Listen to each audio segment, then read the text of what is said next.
자, 이 마태복음에는 예수님의 설교가 이렇게 몇 장에 걸쳐서 나오는 데가 있습니다. 그 가장 첫 번째가 마태복음 5장, 6장, 7장입니다. 이 마태복음 5장, 6장, 7장을 보통 산상수훈이라고 이야기합니다. 많이 들어보셨을 겁니다. 산상수훈이라고 말을 합니다. 이 산상수훈 마태복음 5장은 팔복으로 시작합니다. 팔복으로 심령이 가난한 자는 복이 있나니 천국이 저희 것이며 애통하는 자는 복이 있나니 온유한 자는 복이 있나니 의에 줄이고 목마른 자는 복이 있나니. 이 마태복음 5장은 팔복으로 시작을 합니다. 8가지의 복으로 시작을 해서 7장에 산상수훈을 마칠 때 보면 오늘 이 말씀으로 산상수훈을 마치게 됩니다. 팔복으로 시작을 해서 마지막 마무리, 오늘 말씀으로 마무리를 하게 되는데, 예수님께서 이 산상수훈이라고 하는 말은 이제 산 위에 올라가셔서 가르치셨다 하는 뜻입니다. 물론 이스라엘 유대 산지 같은 경우가 우리와 같은 이런 산과는 좀 이제 다르죠. 지형이나 이런 것들이 좀 다릅니다. 그러니까 좀 비교적 좀 높은 지형에 올라가서 예수님이 가르치셨는데, 많은 사람들이 예수님을 따라왔습니다. 예수님으로부터 말씀을 듣고 말씀을 배우고 싶어서 따라왔습니다. 그들이 예수님을 부를 때에 예수님을 주님이라고 불렀습니다. 주님이라고 부릅니다. 오늘 말씀에 보면은 21절에 나더러 주여 주여 하는 자마다, 주여 주여 하는 자마다 두 번이나 강조하죠. 나더러 주님이라고 부르는 사람, 여기서 말하는 이 주님은 이제 그 원어로 보니까 퀴리오스라고 하는 말인데, 그냥 높은 데 있는 사람 또는 하인이 자기의 상전을 부를 때 말하는 그런 주님이라고 이해할 수도 있지만, 여기서 말하는 주님은 그것보다 한 차원 더 깊은 의미를 갖고 있어요. 보통 유대인들은 하나님을 가리킬 때 주님이라고 불렀습니다. 하나님을 가리키면서 주님이라고 하는 호칭을 사용했습니다. 여기서 예수님을 주여 주여라고 부른다고 하는 말은 그냥 하인이 주인을 부르는 그런 호칭이 아니라 하나님과 같은 분으로 여긴다는 뜻입니다. 하나님과 같은 분으로 부른다, 그런 뜻입니다. 요한복음 20장에도 보면 나의 주 나의 하나님이라고 하는 표현이 나옵니다. 나의 주 나의 하나님. 제자들이 부활하신 예수님을 만났습니다. 예수님을 만났는데 그 자리에 마침 딱 한 명의 제자가 없었는데 그 사람이 도마입니다. 도마가 그 자리에 없었는데 제자들은 부활하신 예수님을 다 만나서 나중에 도마가 왔을 때 이야기합니다. 우리가 예수님 만났다. 부활한 예수님을 만났다. 도마가 뭐라고 이야기합니까? 그 동료 제자들이 하는 이야기를 도마가 그대로 믿어줍니까? 안 믿어주죠. 안 믿고 도마가 이런 이야기를 합니다. 내 손가락을 예수님의 그 손의 못자국에 넣어보고 내 손을 예수님의 옆구리에 넣어보지 않고 나는 믿지 못하겠다라고 이야기합니다.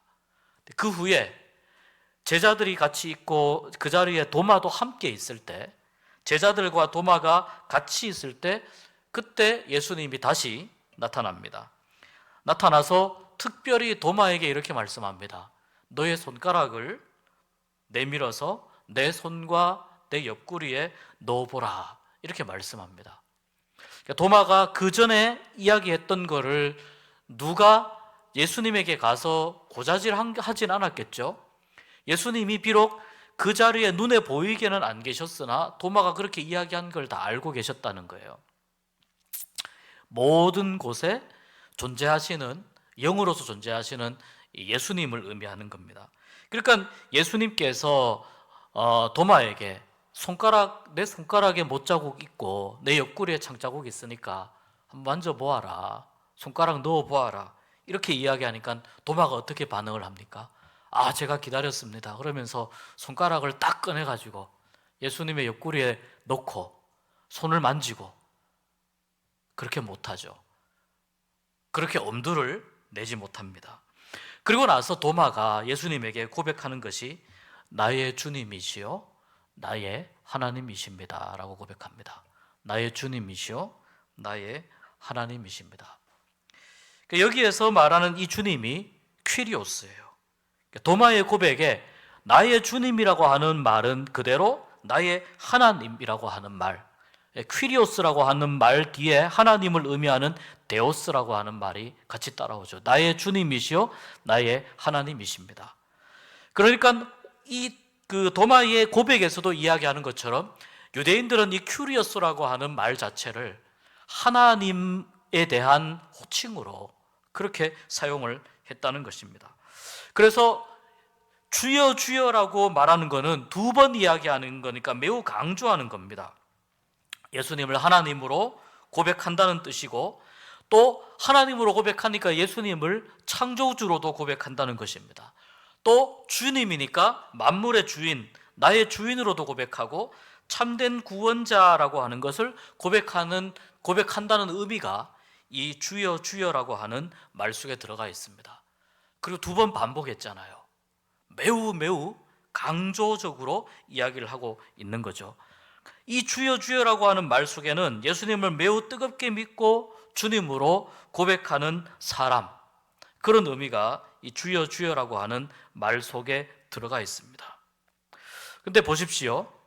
그렇게 예수님을 뜨겁게 믿고 예수님을 나의 하나님으로 고백을 하고 예수님을 창조주로 고백하고 예수님을 나의 주인으로 고백하고 참된 구원자로 고백을 하는, 열정적으로 믿고 열정적으로 고백하는 사람들마다 오늘 예수님께서 이해할 수 없는 말씀을 하십니다. 다 천국에 들어갈 것이 아니다라고 말씀하십니다. 이렇게 뜨겁게 예수님을 고백하는데, 이렇게 뜨겁게 예수님을 나의 주님으로, 창조주로, 나의 하나님으로 부르는데 그런 사람들이 다 천국에 들어가는 것이 아니다라고 말씀하세요. 그럼 어떤 사람들이 들어가느냐? 하늘에 계신 내 아버지의 뜻대로 행하는 사람이 천국에 들어간다고 말씀합니다. 하늘에 계신 내 아버지의 뜻대로 행하는 사람이 천국에 들어간다. 우리가 이 말을 들으면은 얼핏 이런 표현이 생각이 납니다. 그럼 행위로 구원을 받는다는 말인가? 이제 이런 질문이 떠오르게 됩니다. 행위구원론이라는 말이 있습니다. 행동으로 구원을 받는다는 말인가? 성경은 분명히 믿음으로써 구원받는다고 하는 이 이신칭의에 분명한 성경적인 근거를 말씀합니다. 그러니까 성경은 믿음으로써 구원받는다고 말씀합니다. 그래서 바울도 로마서 10장 13절에서 누구든지 주의 이름을 부르는 자는 구원을 받으리라고 이야기했습니다. 누구든지예요. 주의 이름으로 구원을 받는다. 주의 이름을 부르는 자는 누구든지 구원을 받는다. 성경은 그렇게 이야기를 하고 있습니다.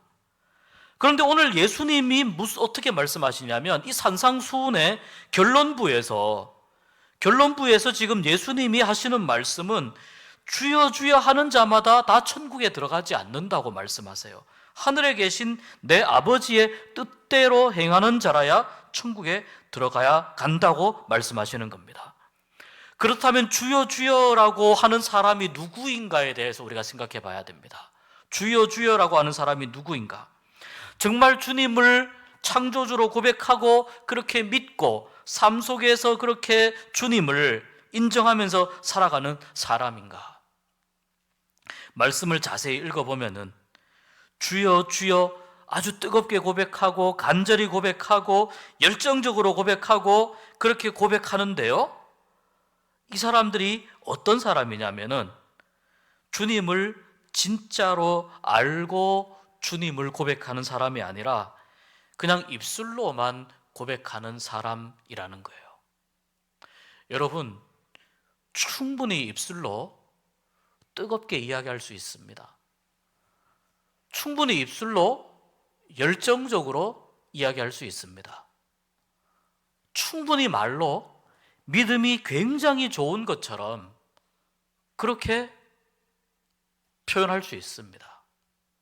포장할 수 있습니다. 예수님이 지금 말씀하시는 것이 그 부분입니다. 말로 뜨겁게 이야기하고, 말로 열정적으로 이야기하고, 말로 간절한 믿음을 이야기하고, 말로 하나님은 나의 창조주이시고 나의 구원자라고 그렇게 이야기하고, 예수님도 그것을 아시는 거예요. 얼마든지 말로 그렇게 할 수 있다는 것을 아시는 거예요. 오늘 예수님은 단지 말로 예수님의 이름을 부르는 사람과 정말 하늘에 계신 하나님의 뜻대로 행하는 사람은 같은 믿음이 아니다라는 걸 이야기하고 싶으신 거예요. 우리가 추구해야 될 믿음, 참된 믿음의 조건이 어디에 있는가, 그것을 예수님께서 이 산상수훈의 결론부에서 말씀하고 싶으신 겁니다. 무슨 뜻입니까? 말로 뜨겁게 이야기하고, 말로 열정적으로 이야기하고, 말로 그렇게 고백하는 사람, 그것도 좋다 이거예요. 그것도 나쁜 건 아니라는 거예요. 그러나 하나님이 원하시는 삶을 살지 못하는 사람은 참된 믿음이 아니라고 말씀하시는 거예요. 하나님이 원하시는 대로 살아가는 사람, 그 사람이 믿는 믿음대로 살아가는 사람, 하나님이 원하시는 사람은 어떤 사람이냐? 그 사람이 믿고 고백하는 대로 살아가는 사람을 하나님이 원하신다는 겁니다. 21절에 이렇게 이야기하셨죠? 22절에 보십시오. 그날에, 이 그날에는 말세에라는 뜻이거든요. 많은 사람이 22절에 보세요. 나더러 주여 주여, 여기도 주여 주여 두 번 나오죠. 우리가 보세요. 주의 이름으로 선지자 노릇하고, 주의 이름으로 귀신을 쫓아내고, 또 주의 이름으로 많은 권능을 행하지 아니하였나이까. 말세에 주님을 많은 사람들이 뜨겁게 부른다는 겁니다. 주여 주여 뜨겁게 부른다는 겁니다.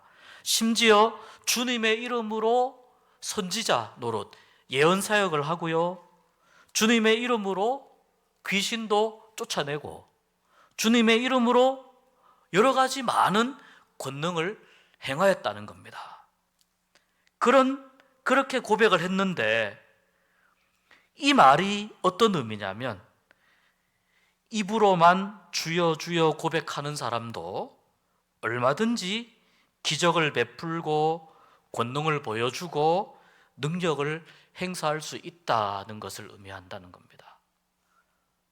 입으로만 고백하는 사람도 기적을 베풀고 권능을 보여주고 능력을 행사할 수 있다. 그런 사람들이 많이 있다. 이것을 이야기하는 겁니다. 그런데 이 사람들이 말세에 예수님께 주여 주여 하면서 우리가 이러이러한 많은 일들을 하지 않았습니까? 우리가 이 일들을 다 주님의 이름으로 했습니다 라면서 주님 앞에 찾아오는데, 23절에 보십시오. 이렇게 이야기합니다. 그때에 내가 그들에게 밝히 말하되 분명히 말하되, 내가 너희를 도무지 알지 못하니 불법을 행하는 자들아 내게서 떠나가라. 그때 내가 그 사람들에게 이야기하는데, 내가 너희를 도무지 알지 못한다. 불법을 행하는 자들아 떠나가라. 예수님께서 왜 산상수훈의 이 마지막 부분에 이렇게 굉장히 강한 메시지를 말씀하시는 것일까? 산상수훈을 쭉 이야기하시면서 잘 보면은, 여러분, 이 산상수훈은 사실 정말 쉬운 말씀이 아닙니다. 소화하기에 쉬운 말씀이 아닙니다. 그리고 지금 많은 사람들은 예수님으로부터 가르침을 받기 위해서 모여 있고, 많은 사람들은 예수님의 말씀을 듣기 위해서 모여 있습니다. 그 사람들에게 예수님께서 어떻게 보면은 마지막에 결론부에 김이 빠지는 이야기를 하시는 거예요, 지금. 아니, 우리가 예수님 말씀 들으려고 우리가 지금 집안일도 놔두고 오고, 지금 가정사도 지금 팽개치고 오고, 지금 해야 할 일들이 얼마나 많고 중요한 일들이 얼마나 많은데, 이런 거 다 내려놓고 내가 지금 예수님 가르침 들으려고 왔는데, 지금 예수님 앞에 와서 여러분 정말 잘 왔습니다. 여러분 바쁘신 중에도 이렇게 와서 내 이야기 들어주시고, 바쁘신 중에도 와서 이런 나의 가르침을 여러분이 듣기 위해서 왔으니 얼마나 하나님께서 여러분을 칭찬하실 것입니까? 여러분 정말 잘 왔습니다. 이렇게 칭찬받을 줄 알았는데 마지막까지 예수님이 뭐라고 말씀하시느냐 하면은 참된 믿음이 무엇인지에 대해서 예수님이 가르쳐 주시는데, 그 이야기를 듣는 사람들 중에 어떤 사람들은 좀 김이 빠진다는 거예요. 왜 마지막에 이렇게 이야기를 하시지? 왜 이런 이야기를 하시지? 라고 사람들이 생각하게 된다는 겁니다. 심지어 말세에 그런 사람들이 많이 나에게 온다 하더라도 내가 그 사람들을 모른다고 이야기하겠다. 그런 이야기를 지금 하시는 겁니다. 자, 그러면 이게 도대체 왜 이렇게 말씀하시고 무엇이 문제인지 우리가 이 말씀을 통해서 좀 정리를 해야 됩니다. 왜 이렇게 말씀하시는가? 도대체 무엇이 문제인가? 첫 번째는 믿음이 무엇인가에 대해서 우리가 제대로 알아야 된다는 겁니다. 그 자리에 온 예수님의 말씀을 듣기 위해서 온 많은 사람들에게도 예수님이 똑같이 요구하시는 거거든요. 믿음이 무엇인지 분명히 제대로 알아야 된다. 이것을 말씀하신다는 거예요. 예수님을 믿는다는 것이 무엇인가를 제대로 알아야 된다는 것입니다. 그것은, 참된 믿음은 입으로 열정적으로 이야기하는 것도 중요하지만 참된 믿음은 삶의 변화가 같이 가야 참된 믿음이 된다는 것을 예수님이 말씀하시고 싶은 거예요. 참된 믿음은 뭐라고요? 삶의 변화가 같이 가야 된다고요. 하나님이 원하시는 삶을 살아내기 위해서 몸부림치는 삶이 되어야 된다고요. 그러기 위해서 예수님을 믿는다는 것은 이런 겁니다. 예수님을 믿는다는 것은 내가 나에게 주인 노릇하는 삶에서 예수님이 주인 되시는 삶으로 바뀌지 않으면 삶의 변화는 일어나지 않는다는 걸 의미해요. 삶의 변화가, 하나님이 원하시는 삶으로의 변화가 나의 힘과 나의 노력으로 절대 이루어질 수 없습니다. 내가 아무리 노력을 하고 아무리 애써도 나의 힘으로 하나님이 원하시는 삶을 살아낼 수가 없어요. 여러분, 방법은 오직 하나밖에 없어요. 내가 나에게 주인 노릇하던 이 구조에서 주인 되는 그 자리를 내가 내려놓고 그 주인의 자리에 예수님이 앉으시는 것 말고는 삶의 변화는 안 일어나요. 하나님이 원하시는 삶을 살아낼 수가 없어요. 믿음은 뭐냐? 신앙생활은 무엇을 의미하느냐? 주인이 바뀌는 거예요. 주인이 바뀌는 거예요. 자, 그러면 다시 보십시오. 나더러 주여 주여 말하는 사람들에 대해서 예수님이 왜 이렇게 말씀하셨습니까? 입으로는 주여 주여라고 이야기하는데 너희들의 마음을 보니까 아직도 네가 너의 주인이구나 라고 말씀하신다는 겁니다. 너의 마음을 보니까, 너의 삶을 보니까 네가 주인이구나. 여러분, 믿음 앞에서 이 부분은 매우 분명해야 됩니다. 하나님 앞에서 이 부분은 매우 분명해야 됩니다. 이것은 제가 하는 이야기도 아니고 어떤 사람이 하는 이야기도 아닙니다. 예수님께서 하신 설교를 그대로 기록해 놓은 겁니다. 그것도 산상수훈의 결론 부분에 기록을 해 놓은 겁니다. 신앙생활이 무엇이냐? 주인이 바뀌는 일이에요. 주인이 바뀌지 않으면 삶의 변화는 절대로 일어나지 않는다는 거예요. 하나님이 원하시는 대로 살아가기 위해서는 내가 나의 주인이 되면 안 된다는 겁니다. 지금까지는 내가 주인처럼 내가 무엇을 판단하고 내가 어떤 계획을 세우고 내가 생각하고 내가 느끼고 내가 결론을 짓고 그렇게 살아왔다면 예수님이 주인 되시는 삶은 내가 결론 내리는 삶이 아닙니다. 예수님이 주인 되시는 삶은 내가 원하는 대로 살아가는 삶이 아닙니다. 나는 이걸 원하지 않지만 하나님이 이걸 원하신다 그러면 하나님이 주인이시니까 그 말을 들어야 되는 거죠. 그게 신앙생활이죠. 그것이 신앙생활입니다.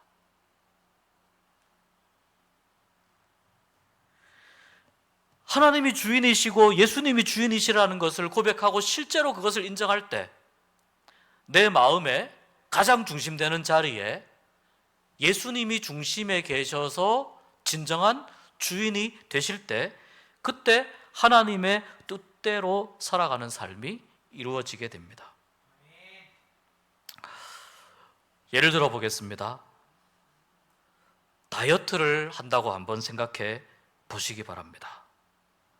자, 입으로 나는 다이어트를 할 거야. 나는 다이어트를 하고 있어. 일주일이 지나면은 3kg이 빠질 거야. 한 달이 지나면은 10kg이 빠질 거야. 그렇게 내가 계속해서 이야기를 합니다. 그리고 내가 그렇게 생각을 합니다.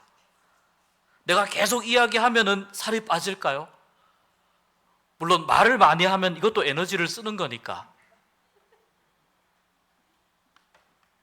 아주 미묘한 차이는 있을지 모르겠습니다. 그런데 여러분, 내가 계속 생각만 하고 내가 그렇게 말을 하면 체중 조절이 되냐는 겁니다. 나는 지금 다이어트를 하고 있어 이렇게 말을 하는데 오늘 저녁에 갑자기 치킨이 막 먹고 싶어요. 오늘 밤에 갑자기 피자가 먹고 싶어요. 오늘 밤에 갑자기 족발이 먹고 싶어요. 그래서 3개를 3콤보로 시켜가지고 맛있게 먹습니다. 먹으면서 나는 다이어트를 하고 있다. 다이어트를 하는 겁니까? 안 하는 겁니까? 대답 안 하셔도 됩니다. 우리 다 아는 내용인데. 다이어트는 실제로 운동도 하고 식사 조절도 하고 실제로 해야 가능한 거죠. 예수님을 주님으로 부르면서도 주님의 뜻대로 행하지 않는 것은 나는 날마다 다이어트를 하고 있어라고 이야기하면서 매일마다 먹고 싶은 음식 다 먹고 운동 안 하고 나는 계속 다이어트를 하고 있으며 나는 일주일째 몇 킬로그램이 빠질 것이며 한 달이 되면 나는 어떻게 결과가 나올 것이다 라고 생각하는 것하고 비슷하다는 겁니다. 그래서 여러분, 참된 믿음은 삶의 변화와 행함이 따라와야 되는 것입니다. 행위로 구원을 받는다는 뜻이 아니고 내가 믿음을 가지게 되면 내가 주님을 나의 주님으로, 예수님을 나의 주님으로 내가 인정을 하고 모시게 되면 그 고백에 맞는 삶의 모습이 나와야 된다는 거예요. 오늘 예수님이 말씀하시는 것이 그 이야기입니다. 왜 삶의 변화가 일어납니까? 내가 주인이던 상태에서 주인이 바뀌었거든요, 지금. 주인이 바뀌었는데 삶의 변화가 일어나지 않으면 이상한 것이죠. 인간적으로는 기도하는 일, 또는 예배하는 일, 하나님을 섬기는 일, 내가 인간적으로는 내 기분에 의해서, 내 생각에 의해서 결론 지을 수 있고 판단할 수 있고 조절할 수 있어요. 그러나 하나님이 주인이 되시면 하나님이 원하시는 대로 예배하는 삶이 나오게 될 줄 믿습니다. 하나님이 주인이 되시면 내가 기도의 자리를 사모하게 될 줄 믿습니다. 하나님이 주인이 되시면 내 삶 속에서 무언가 하나님이 주인 되시는 그런 삶의 모습이 내 삶 속에서 나오게 되고 드러나게 될 줄 믿습니다. 그러니 예수님을 믿는다는 것은 예수님을 주님으로 고백한다는 것은 정말 주인이 바뀌는 것을 의미합니다. 주인이 바뀌지 않고 예수님을 주님으로 부르는 사람들 중에, 그런 사람들 중에 능력도 행하고 기적도 행할 수 있지만 그게 중요한 게 아니라는 것입니다. 우리의 마음속에 예수님이 주인 되시는 은혜가 있기를 축복합니다.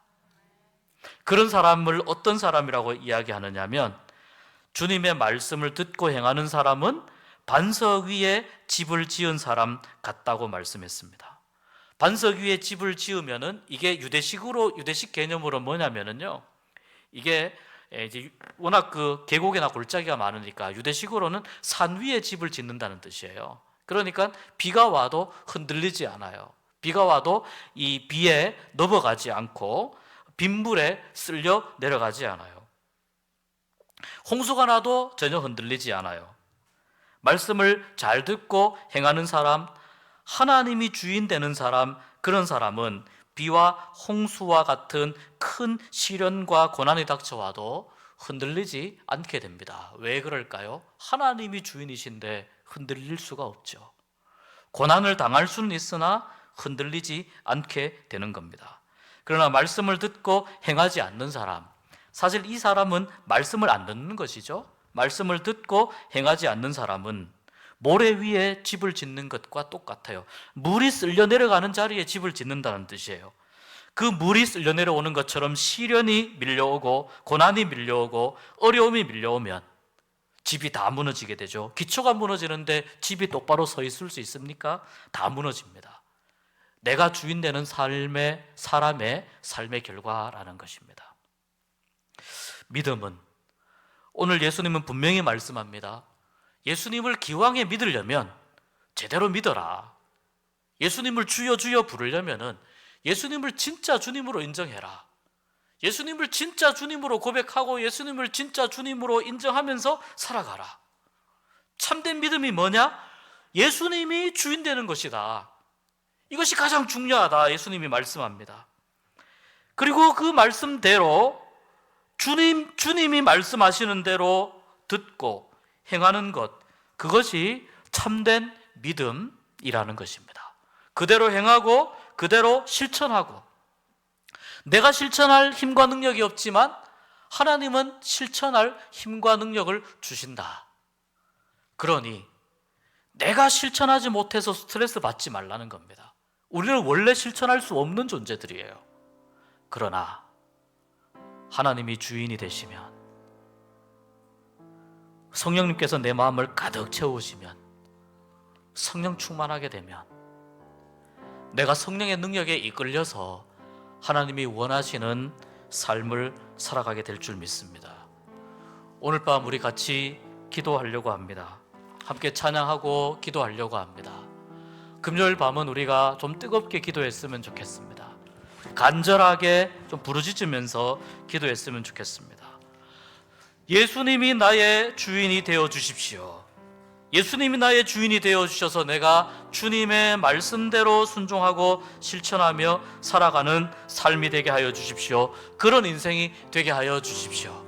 찬송하며 기도할 수 있는 이 밤이 될 수 있기를 주님의 이름으로 축복합니다.